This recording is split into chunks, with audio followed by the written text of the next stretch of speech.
daw? Ito po si Africa Area. Lightweight stroller. Good for newborn. Tahiga po siya up to 3 years old. It depends pa rin po sa laki. Timbang ni baby kung kakayanin po siya ng 4 to 5 years old. High-seated. Reversible po yung kanyang handle. Already washed and ready to use. Wala po siyang faded and discoloration. Close to like So, ang condition niya is close to like new. And ito po yung kanyang full details video po. So, ito po yung kanyang canopy, full canopy, and then yung loob ng canopy, ayan, dalawa po siya kapag ni-reverse yung handle niya. Unisex Yan po color. yung kanyang loob, unisex color, okay? Combination po ng dark blue and orange. So, lockable po siya sa side, yung kanyang canopy. Kapag finold po yung canopy, angat nyo lang po ito, left and right. So, pwede siyang by half, pwede siyang by full. Okay, so, ayan po yung kanyang loob, dot. So, next is yung kanyang higaan or upuan, ayan. So malambot po siya. Okay?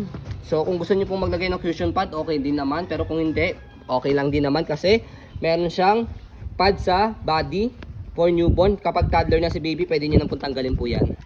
Okay? Next natin yung kanya pong belt lock and 5 harness po yan. Ayan. Okay? So shoot nyo lang po dito and then yan. Okay? Ganun din sa kabilang side. Okay. And then yung kanyang front handle, ayan, meron din po siyang pad. So meron ditong color white. Press nyo lang po yan and then angat kapag ilalagay si baby. Okay? So next, kapag naman po, i-adjust po yung paghiga niya sa likod. Later, papakita po namin po sa inyo. So ayan po siya kapag nakahiga.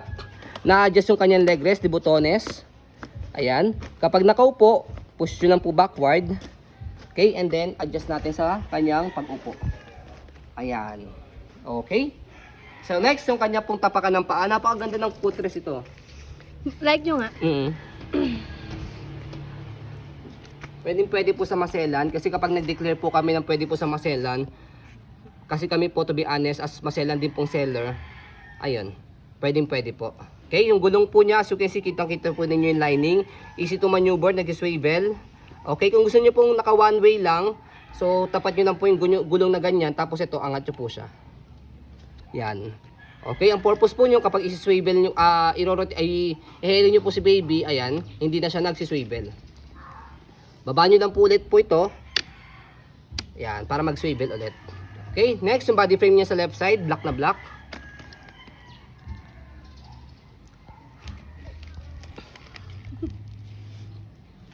So, likod, ayan.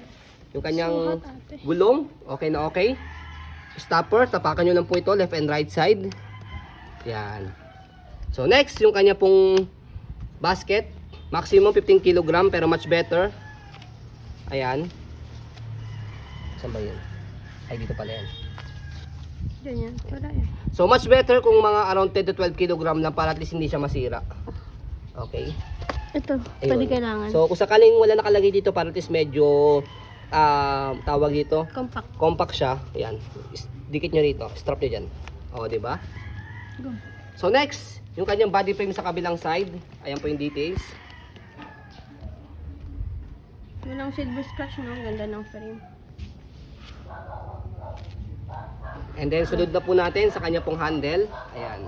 Medyo ma-dirt lang yung handle. Labahan nyo na lang.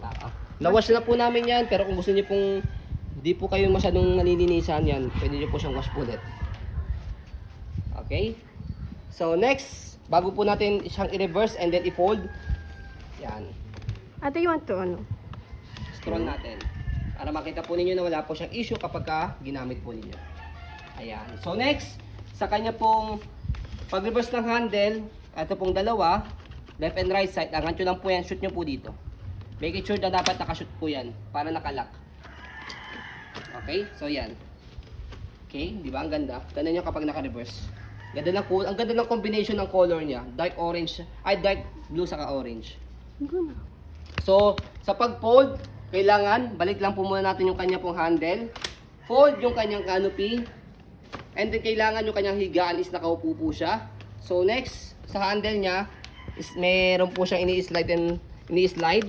So, kailangan naka-red, unlock, para ma-press nyo po ilalim, lumubog. Kasi kapag naka-lock siya, dark blue, matigas, naka-lock siya. So, okay, ang kinagandaan po dito, One hand fold, one hand open po siya. Kahit hawak po si baby, kaya niyo po siyang i-open saka i-fold. So, let's try. So, ayan. For example, hawak ko si baby. Naka-unlock na siya, naka-red. Press ko yung ilalim. Angat lang po yung likod and then pull down. Okay? So, tip ko po sa inyo para mabalance nyo po yung kanyang pagtayo ng ganyan. Yung gulong sa harapan kailangan naka-level siya. Naka-balance siyang ganyan. Ayan.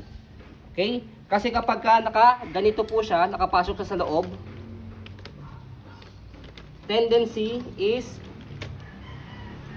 babagsak. Hindi siya naka-balance. Okay? So, next sa pag-open, hawak ko si baby, naka-unlock, press yung ilalim, angat yung likod, and then buka. Easy lang po. Okay? So, as you can see, very details po kami sa aming pong pag-video kasi yan siya policy po namin. No refund, no exchange. What you see is what you get. So, yun po, maraming salamat. Have a nice day and God bless po.